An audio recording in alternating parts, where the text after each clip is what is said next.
Welcome to another episode of Ultra Despair Girl spin-off novel Ultra Despair Hagakure. And after this one, we only have one episode left.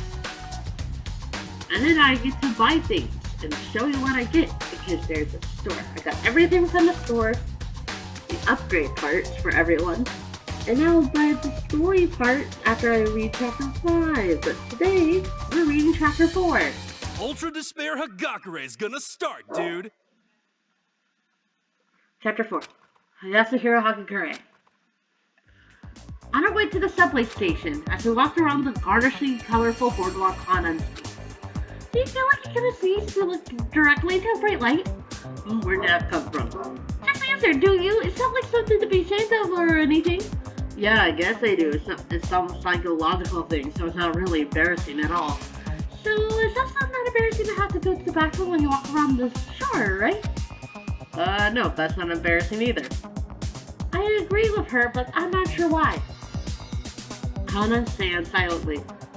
Oh, don't tell me you're trying to think of a way to get your money back from me. Oh no. Then what are you so quiet for? Until you can give me an answer, I'm gonna think you're scheming. As I give her a scolding, Kana just blushed. I have to go to the bathroom, okay? I'm holding it in here. Oh. So that's means the question was they're seeking to ask me for a potty break, huh? Bears pause and go to the bathroom? I gotta say that's kinda cute in a way.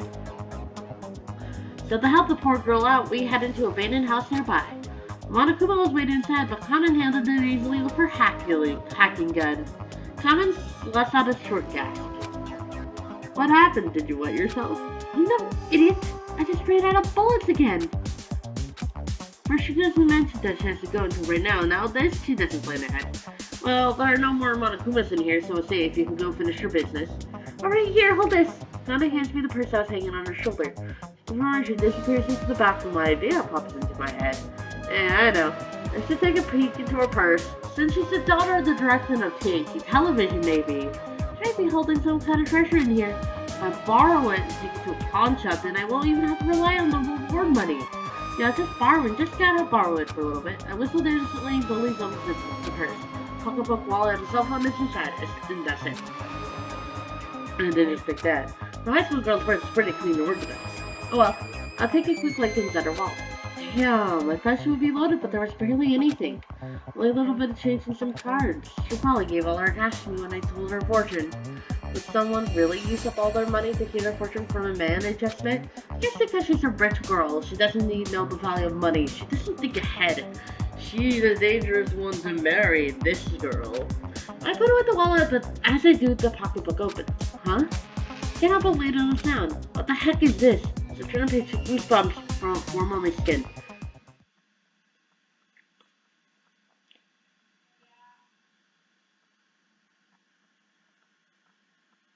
That's that. Oh my lord, not pressing anything. Oh lord, this is so long. How is it so long? How is it so long? What is this? How long is this thing? Oh lord, who wrote this? Oh my lord, there's so much. The words Big Brother Leon, this screen 3 times with this amount. Oh my lord. And I didn't even touch the mouse. It just did that. Ew. It just did that. I'm so disturbed. I turned the pages trying to navigate this bizarro love maze. Agreed. Wall, turn, wall, turn, wall, wall, wall. Turn, turn, turn. Wall, wall, wall, wall. Turn, turn, turn, turn. The Big Brother Leon hell goes for pages upon pages. What the Okay, this is scary crazy. I gotta get out of this hell. I skip a bunch big chunk of pages. It looks like by the time she gets to these pages, she's running out of ink in her pen. I do a double take out the page. Huh? Make a noise off the terror once again. What's she have written there? They're called Future Foundations, but it's now my future. I'm going to crush that group of hypocrites one by one. Oh, great. That's wonderful. This is beyond unsettling. I open my eyes and I take it all in. I start to remember things Kana said to me. This is talking in her sleep. Big Brother Leon. Kanan's reaction to my fortune telling. I know your fortune is wrong because my destined lover is already dead. The puzzle pieces start to come together. Kanan must be Leon's captive. She loves him in a twisted way and blames us for his death. That's why she needs Future Foundation so much. But how does she know anything about what went on and how to think that she was imprisoned after all this time? Well, wait. She had plenty of opportunities to learn what happened since she was broken out. But regardless, this kind of resentment is totally unjustified. I understand that Leon's death was horrible, but she shouldn't hold a grudge against us for that. And based on what I saw in Big Brother Leon held, this chick is downright crazy. It's way too dangerous to stick around with her. I heard the bathroom note start to turn. I quickly put the pocketbook inside of hers. Sorry about that. Thanks for waiting. Anna wipes her hand on her handkerchief just to say she caught me stooping. Not stuff in the clear for now, but I just can't believe the girl in front of me owns that pocketbook. Huh? Something wrong? That notes were definitely written by Kanan. Kanan is some archanistic, love-addicted weirdo. And she holds a deep, deep grudge against the survivors of the whole Peak killing game. Why are you making that face? Hey, you pervert! You've got all excited imagining me doing my business, didn't you? No, of course not. Oh yeah, sure, that's it. Why would you agree to this? I was kidding! Ew! I'm unable to confront her about the pocketbook. I go along with her to make her way to the subway, but I can't just keep tagging along with her like this. What is this woman thinking? If she hates Future Foundation so much, why is she helping me escape? Maybe this is a temporary alliance because she thinks it's too dangerous to go it alone. No way. It sucks to admit it, but I'm basically no help to her at all. She can do it by herself. I'm just a burden to her. So what possible reason could she have to travel with me? Is she planning on holding me hostage as soon as we make it out of this town? Maybe trying to use me as leverage for her Future Foundation somehow? This isn't impossible. Or maybe she's trying to lure me into some dastardly trap at the subway we're going to. I can picture that happening too. As a purchasing manager, I try to relay fortune telling over to the subway. See fragments of two possibilities. A collapsing tunnel, Kana crying her eyes out, or she was crying. But regardless, the bit about the tunnel collapsing seems bad enough. Even excluding the fact that this girl is crazy, the subway is dangerous enough as it is. But there's no way I can leave her side. Now with 8 frickin' million in debt on my head. Without Kana's family fortune, I don't see a way of ever paying that off. But if Kana really has a grudge against Future Foundation, would her dad reward me for saving her? Papa, no! Don't you dare give any money to someone from Future Foundation! Sorry, but your order, I will never give you a cent of my money.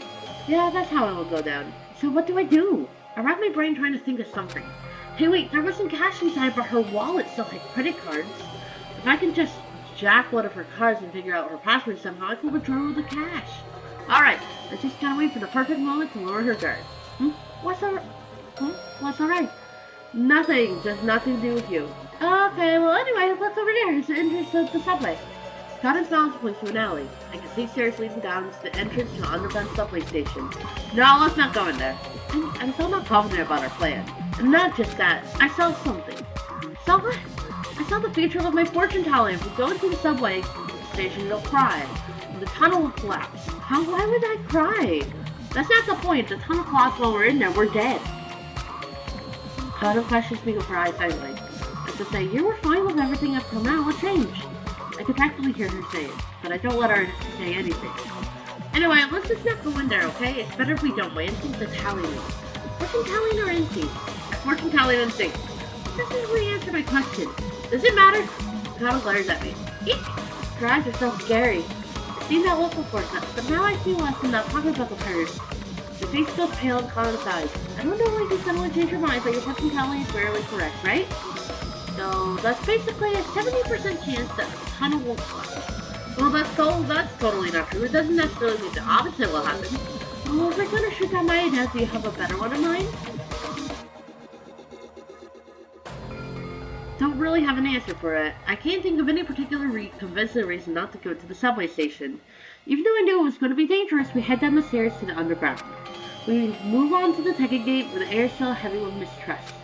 As they're trying to stir up conversation, Kana suddenly bursts something out. Why did your fortune-telling ability come around? I have no reason to tell you that. Okay, what's with the attitude? Did I offend you or something? Please, because if so, I apologize. Jeez. Not acting any different than normal. Oh, something's wrong, and you weren't telling me. If you really think that there's something wrong with your head, come on, be serious. You're totally being mean out of nowhere. Then maybe you should try to think about why I might still have this attitude on you. Give her a pretty blunt answer. Speaking without really thinking, got his mouth open slightly. Oh crap. Did she figure out it's not her pocketbook? Not a book. Were you awake? Awake when? On that first night when I woke you to go to the bathroom. I don't know why I did it, but I put a coke in your hair and I couldn't get it out. You did what? I knew it. This chick is out of her mind. Anyway, I have nothing to say to you. I shake my head rudely when it comes out. It's not too quick. Lots of moving. Kana breaks up laughing. Hey, that's not funny. I yell at her angrily. The mood changes instantly. Kana insults the cop for being yelled so harshly. Okay, jeez, I get it. You don't want to talk to me. Fine, whatever. With that bad mood hanging over us, we make our way to the ticket gate. We pass them to head down the stairs to the platform. Nothing electric train is stopped right in front of us. There's no damage to the outside train, but inside is drenched in blood. Wonder why these people fell in their final moments before being killed. I close my eyes and take my head before the violent image gets into my brain. My eyes will look down to the depths of the tunnel. No sign of collapsing, at least. Subway line must really be connected to the outside world. If we head down there safely, we should be able to get outside the city. But that's if it really is safe. There's a possibility Kana will kill me before I even make it outside. Oblivious to my worries, Kana nods toward the train car. Want to drive it all the way out of here? And get in that bloody coffin of train, my brother die. Yeah, me too. I can tell Kana has something else to say. She's trying to muster up the courage to fix the relationship between us. But it don't encourage her 1 millimeter. But Kana isn't put off by the silence. Anyway, like when you first met you said whack this lane. And it made me pretty happy. Where is this coming from? Traffic catches me off guard. Well, you look pissed, so I thought I'd lay in the mood. Anyway, I mentioned I was happy. Kana chuckles to conceal her embarrassment. We jump off the platform and walk alongside her. For some reason, trying not to step on the floor, I hop on the railroad ties. Immediately I felt pathetic. Not manly at all. The reason I even alive right now is Kana. The pocketbook was scary, but the same Kana who wrote that stuff is the one who saved me. But I was acting so childishly being all mean to her like that. It's not cool at all. It's okay to doubt things, but sometimes you just have to be absolutely sure. That's what I learned from the incident at Host Academy. Being suspicious because of my predictions is wrong with me. With a new surge of courage, I asked her directly, what do you think of Future Foundation? And just when I finished asking my question, or maybe it was just because before, Kana kicks me hard on the ribs. I crash onto the track. She jumps on top of me and tightens her hands around my neck. Oh great! Kana Nakajima. As I sit alone in my living room, I hate this music. I hear the sound of the front door opening. I think it was just Mom calling home, but when I looked, I saw a stranger standing before me. The moment I realized something was wrong, I was restrained and lost consciousness. When I woke up, I found myself in a neat, well-decorated room. This was my prison for 1.5 years. Got bored. The memory of Big Brother, I almost said Big Sister. Big Brother Leon was the only thing keeping me sane. I kept thinking about him, and even though my imprisoned life was hell, there was nothing compared to what came next.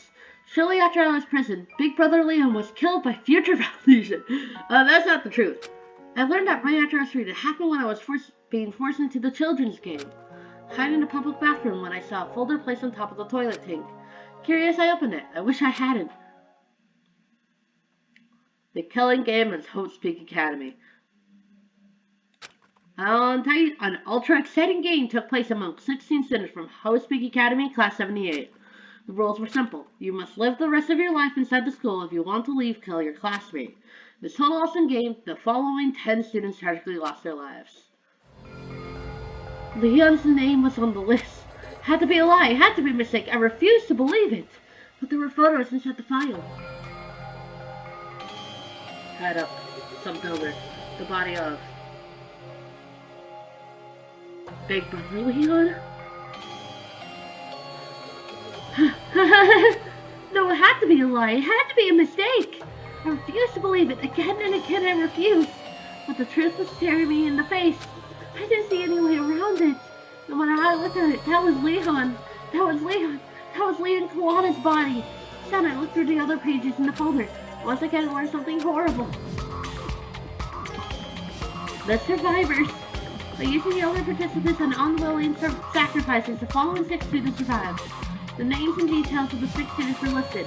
These past students have graduated from the academy and joined Future Foundation. With glory and fame in hand, the survivors are showing the world their sense of justice. Why am I still alive? That's my first thought. My entire world was Leon. Why am I still breathing? Why is my heart still beating? Why am I standing? Why am I not dead? Why am I not able to kill myself? Oh, that's not a good thought. No, it's obvious. I didn't die. It was Leon who died. So I live inside a world that's over, finished. That's the whole thing. I have fallen into despair. That's all. But what is this? Where are the tears coming? I don't feel anything at all. Have my emotions frozen in shock? Or am I the kind of woman who refuses to cry when the world ends? Emotions are how you feel about the world. But the world has ended, maybe emotions end too. Anyway, I should go where Leon is. There's no point in living in a world where Leon is gone. I placed my hand on the door, intending to walk right into the claws of a Monokuma. But in that moment, I realized something. Not yet. Not today. Because there are people out there who deserve to die. There are people out there acting like they believe in justice, even though they killed Leon. They're still alive with their hollow words that sound nice, and they're shallow, they all are. I'll die after I kill them all. It's where my life is if I was cutting the words right into my skin. But I couldn't kill Yasuhiro. I had my reasons. At first I thought he was just some random civilian. Some weird or ridiculous hero was about to be killed by one of those monsters. That's why I saved him. It was after I saved Lex that I found out. He was part of that twisted game. Human trash number 1, Yasuhiro Hagakure. I wanted to kill him in the spot when he told me. Wow, whack, that old 90s slang is pretty lame. It was just so similar to what Leon told me. He fell to my knees and started bawling on the spot. I saw Leon and Yasuhiro. I hesitated to kill him longer and longer. I know he's aiming for pocket money. I knew his future foundation. He's also totally lame. But he wasn't anything like what I thought a member of Future Foundation would be. When I talked to him, I want to kill him less and less. Maybe I should just let him be. My feelings even went that far. But he just casually says to me, what do you think? What do you think about a Future Foundation? I understood immediately. It's probably while I was in the bathroom. He looked inside my purse. He saw everything I wrote. On impulse, my body moved. Kicked him in the ribs and tackled him to the track. I wrapped my hands around his throat. Pushed myself against his Adam's apple hard. And that's what happened. I was gonna kill Yasuhiro Hagakure and try to kill the man I used to see Leon in. I heard a sound never heard from Yasu's throat. It calms me somehow. I can feel my eyeballs rolling up. It's like I'm watching this happen from the outside perspective, but not me. I can tell his eyeball sink into his throat. I want to kill him so bad. This is for Leon, right? No, I want to kill him because he saw my pocketbook. Once we're out of here, he'll tell Future Foundation everything he saw written there. And if that happens, my revenge, my purpose in life would be thrown away. I have to kill him. I have to keep him from talking. His pupils are dilating. He's close to death. I'm going to become a killer. My vision's blurring over. I can only see a thin line. The sharp pain rushes through my body. And we're gonna stop there. I'm glad you guys watched this episode, and I'll see you guys later. And also, I'm gonna try something new this time. And I would like you to subscribe and hit the bell, because, I want people to watch this content. I'm trying this. I'm going to just try this for a week and see how it goes. So hit the like button and subscribe. Thank you. Bye.